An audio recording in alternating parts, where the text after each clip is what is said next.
Bonjour, je suis le docteur Zahri Jabiri Mohamed. Je suis résident en psychiatrie à l'Université de Laval.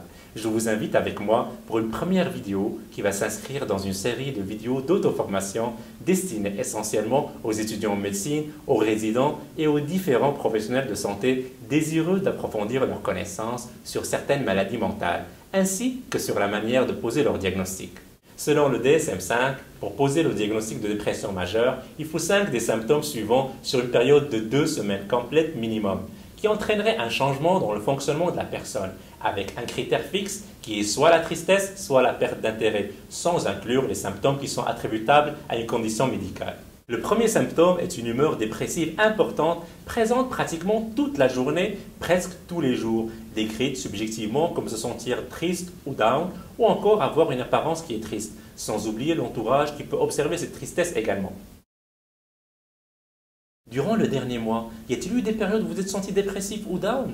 Si oui, comment était-ce et combien de temps cela a-t-il duré? Le second symptôme, c'est une perte marquée de l'intérêt ou du plaisir dans toutes les activités, presque tous les jours, telles que décrites par le sujet ou par son entourage.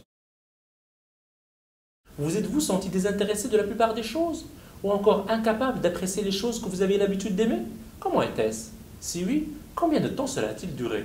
2 semaines? Le troisième symptôme, c'est une perte ou un gain de poids significatif sans régime ou frénésie alimentaire, ou encore une diminution ou une augmentation de l'appétit existante presque tous les jours. Avez-vous gagné ou perdu du poids? Combien était-ce? Sinon, comment était-ce votre appétit? Comment était-ce par rapport à votre appétit habituel? Avez-vous à vous forcer pour manger? Mangez-vous plus ou moins que d'habitude? Était-ce presque tous les jours? Le symptôme numéro 4, c'est l'insomnie ou l'hypersomnie, qui devrait être présente presque tous les jours. Comment dormiez-vous? Avez-vous des difficultés à trouver le sommeil? Des réveils fréquents? Tendance à se réveiller trop tôt? Ou encore à dormir tôt? Combien d'heures par nuit faites-vous par rapport à vos habitudes? Était-ce presque toutes les nuits? L'agitation ou le ralentissement psychomoteur représente notre 5e symptôme. Il devrait être présent presque tous les jours, observé par les autres et non seulement un sentiment subjectif de fébrilité ou de ralentissement. Étiez-vous si actif avec la bougeotte au point d'être incapable de rester assis tranquillement? Sinon, au contraire, parliez-vous ou bougiez-vous plus lentement que d'habitude? Si vous avez vu, est-ce que je l'aurais remarqué?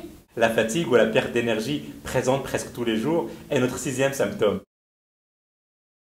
Comment était-ce votre énergie? Étiez-vous fatigué presque tous les jours? Avez-vous l'impression de ne plus avoir d'énergie? Le sentiment d'être bon à rien, sans valeur, ou encore la culpabilité excessive ou sans fondement présente presque tous les jours peuvent aussi faire partie du tableau de la dépression majeure. Quelle opinion avez-vous de vous-même? Bon à rien? Vous sentiez-vous coupable de quelque chose que vous auriez fait ou que vous n'auriez pas fait?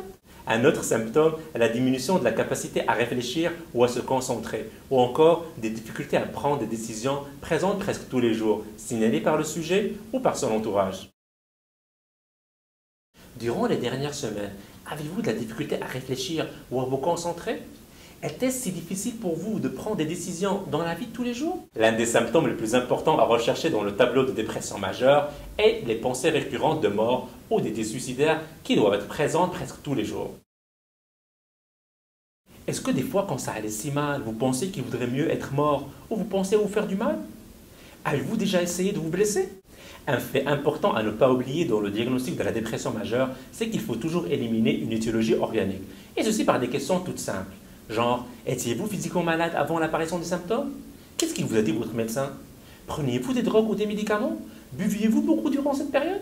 Et lorsqu'on pose le diagnostic de dépression majeure, il faut toujours se poser la question, est-ce qu'il s'agit d'un épisode premier ou encore d'un épisode récurrent? Est-ce qu'il est léger, modéré ou sévère? Est-ce qu'il est accompagné ou pas de symptômes psychotiques? Est-ce qu'il est en rémission totale ou partielle? Est-ce qu'il y a aussi des symptômes d'anxiété, d'atypie, de mélancolie, de catatonie? Ou encore, est-ce qu'il est survenu dans un cadre de saison ou d'un accouchement?